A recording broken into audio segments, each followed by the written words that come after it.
দোকানে তো কেউ নেই, এটাই সুযোগ, দুইটা হিজাব কট করে দিতে হবে।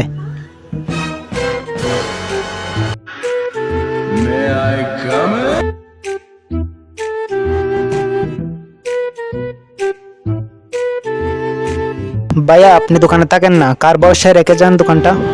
এই তো ভাই উপরওয়ালা বর্ষা রেখে যায়। ভাইয়া দুইটা হিজাব নিছিলাম, হ্যাঁ এগুলো কত? দুইটা 500 টাকা। আচ্ছা ঠিক আছে ভাইয়া, প্যাকেট করে দেন। কপাল পোড়া, আমি ভাবতে পারিনি আমি এভাবে যে ধরা খাবো। ভাইয়া দুইটা কত আছে? 500 টাকা।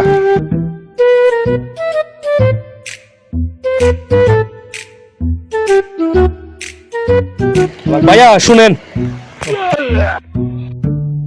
ভাইয়া কি জন্য ডাকছেন বলেন? অনেকদিন ধরে ক্যামেরাটা নষ্ট হয়ে আছে, পরিচিত কোনো মেকানিক থাকলে খবর দিয়ে।